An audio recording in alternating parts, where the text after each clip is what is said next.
Check.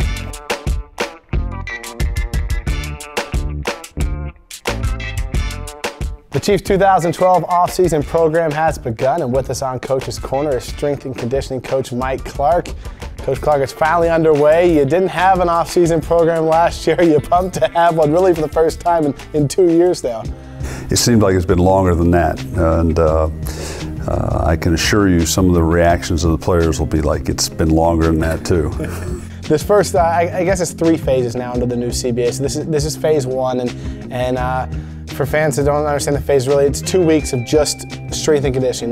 No football drills, no individual drills. They're with you. They're your guys for 2 weeks. What's your approach going to be in this period? The first 2 weeks is I'm going to continue a phase of training we've been in for a while, but it's called adaptation. It's just high volume of lifting, not really heavy loads yet. We still will introduce some of the power work and cleans and throws and some jumps, and then we'll do some general running at this point. And then after 2 weeks, then we'll get a lot more specific and become a lot more dynamic in our training.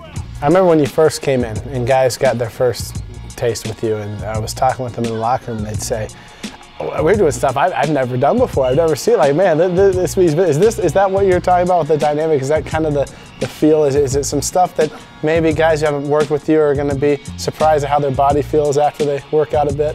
Yeah, I would think so. We've already had a little of that. I'm not going to say that we do things that nobody else does. I'm not that smart, but I do pay attention to the latest trends. We work at it, and yet the more things change, the more they stay the same. There may be things that they've never done before, but it's not things that have never been done before. Before training camp, a lot of times we have a running test. There's a conditioning test. You're going to test them when they first come in to see where they are? No, we won't do that, because if you do that, some of them will have been training very well, and they just knock it out of the park.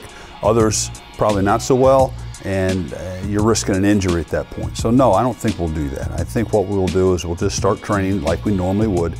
But normally, once we get up and running on Fridays, we start doing some running that is aimed a little more towards preparing them for the conditioning test. You just need to do it 1 day a week, because of the other types of running also has a conditioning effect to it. But Friday we'll get them ready for the 300-yard shuttle. After phase 1 is over, the strength and conditioning portion, obviously it doesn't end, but other things can happen, whether it's working with drills, individual drills, or actually going on the field when OTAs begin in May and June. As those phases 2 and 3 of the off-season program start, how do you adapt the workouts you put the guys through?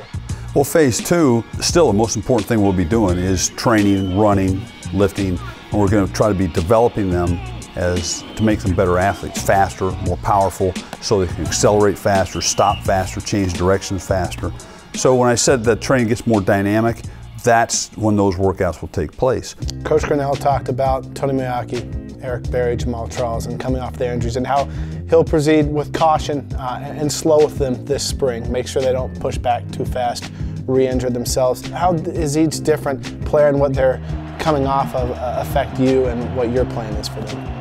It depends on how far along they are and who the player is. But their injuries happened early in the season last year. So they've had a lot of time to get ready for this, and they should progress quite well with us. A lot of these guys, they check in with the trainers and with you guys, but they've been rehabbing at a special facility, whether it's in Texas or Florida, wherever they may be training. Do you get the updates on what they've been doing up to date when you start with them from the specialists they've been working with? I get updates from the trainers. They talk to us all the time about how they're doing and what's going on. When they come into Kansas City, come to town for checkups, I get to see them all the time. They normally work out for 2 or 3 days. So I get a pretty good idea of where they're at and how they're doing.